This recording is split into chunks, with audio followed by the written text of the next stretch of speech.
हमने बोर्ड में स्थान देने का निर्णय किया गया। अब हम लोग सब यहाँ मेंबर ऑफ पार्लियामेंट है। हमारा कॉन्स्टिट्यूंसी में हर धर्म के लोग हैं। अभी ये दादा बोल रहे थे कि मेरा कॉन्स्टिट्यूंसी मुसलमान है क्या? मेरे कॉन्स्टिट्यूंसी में बहुत मुसलमान वोटर है। सो गए। इसको बताइए।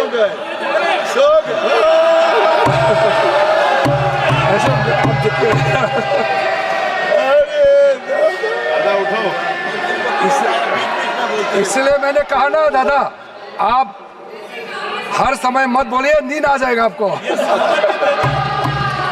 सर थक जाते हैं हम लोग। सर जो महत्वपूर्ण बात मैं कहना चाहता हूं सर, मैं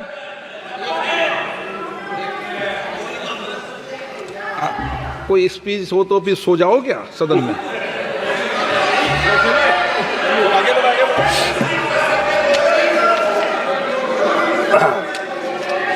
वो कल रात क्या कर रहे थे मैं नहीं पूछूंगा उसको। सर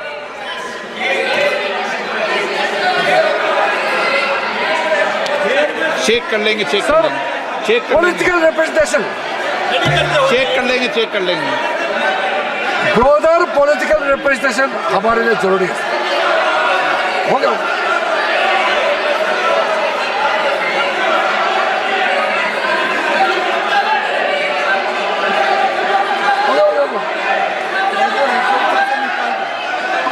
उसको निकाल दीजिए सर। मैं इसको देख लूंगा, कार्रवाई से हटा दूंगा।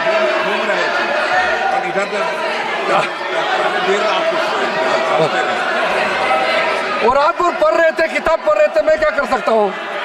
मैंने उसको कार्रवाई से हटा दिया है। प्लीज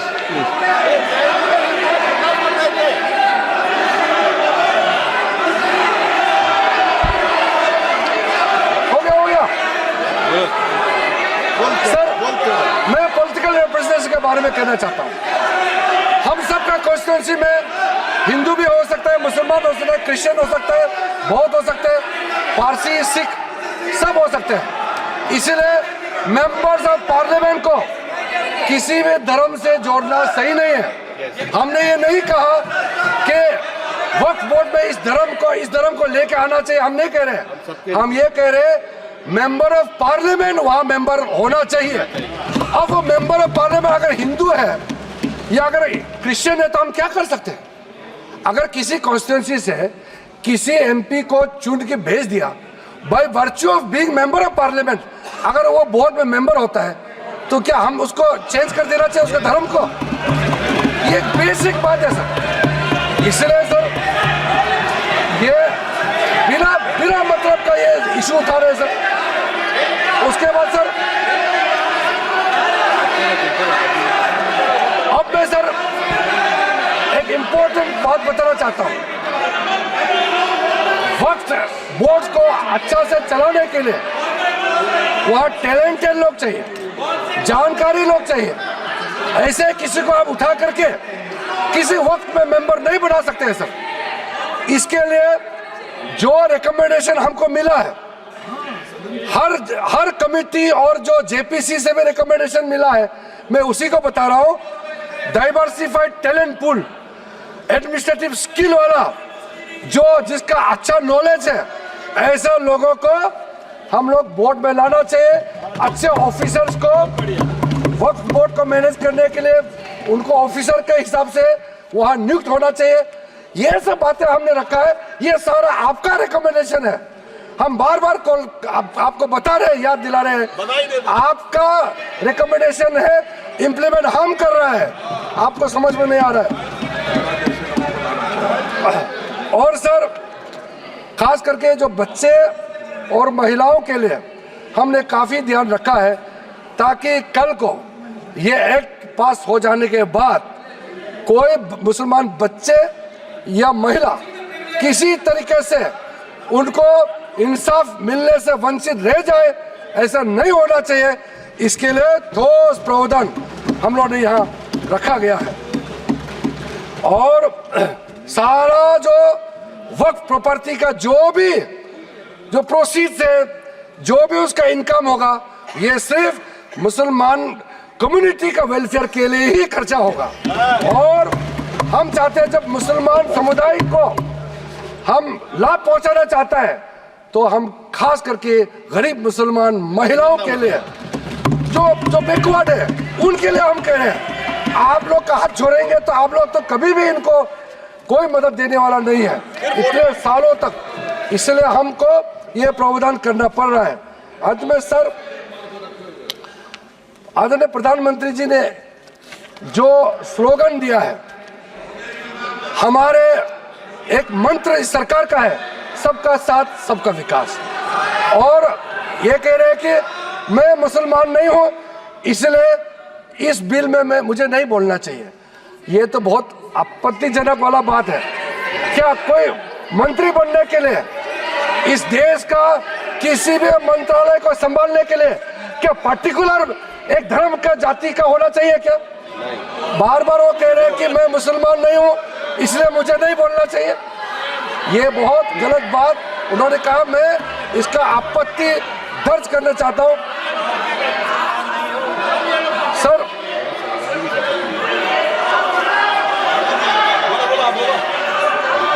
बोला इसलिए सर इस बिल को इस सदन में रखते समय मुझे बहुत ही खुशी तो मिल रही है, साथ साथ में एक भावना भी है मेरे मन में कि एक नॉन मुस्लिम,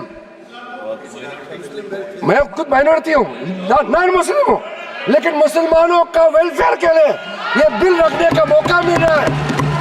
ये मेरे लिए एक सौभाग्य की बात है।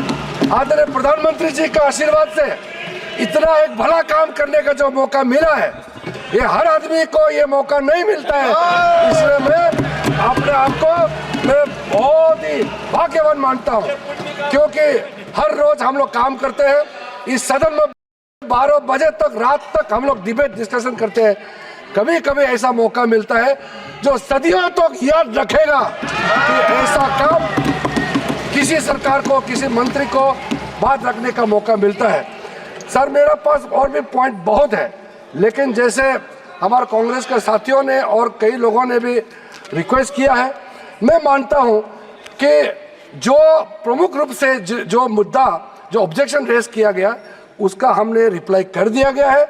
और बिल में जितना भी प्रावधान, जितना सेक्शन हमने या डिलीशन किया, एडिशन किया या अमेंड किया, सारे के सारे प्रावधान को हम उचित समय पर और विस्तार से आपके सामने में रखूंगा। ये मेरा आखिरी भाषण नहीं है, इसलिए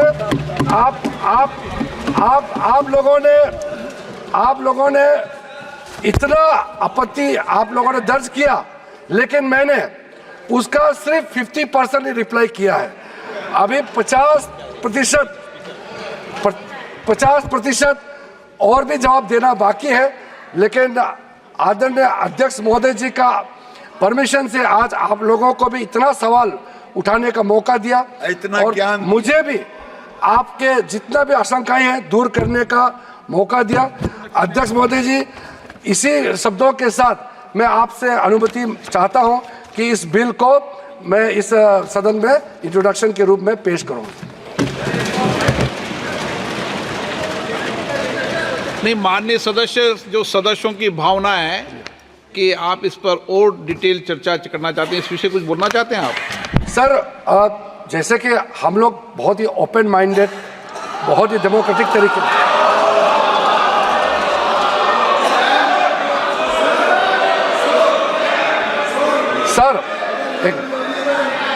सर, ये जो इनका बर्ताव है, इसको देख करके मैं एक बात कहना चाहता हूँ।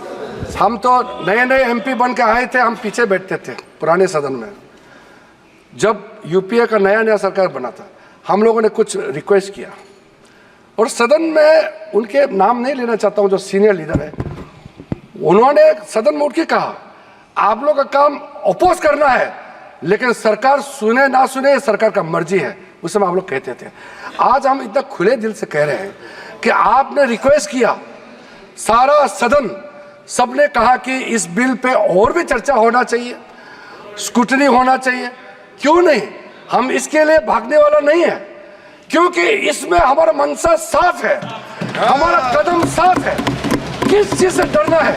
किसी भी कमेटी में जाके इसको स्क्रूटनी करना है, हम स्वागत करते हैं सर, इसमें पीछे हटने का सवाल नहीं है। जब हम छुप के कोई गलत काम करता है तब भागते हैं, हम भागने वाला नहीं है।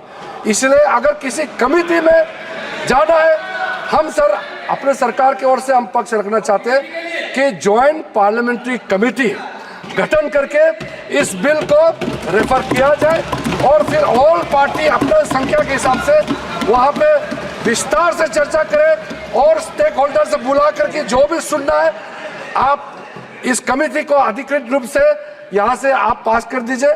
और भविष्य में हम खुले मन से इस तरह का आपका सजेशन का हम जरूर सुनेंगे, लेकिन ये हम जरूर करेंगे। इसी बातों के साथ आपको बहुत बहुत धन्यवाद देना चाहता हूँ।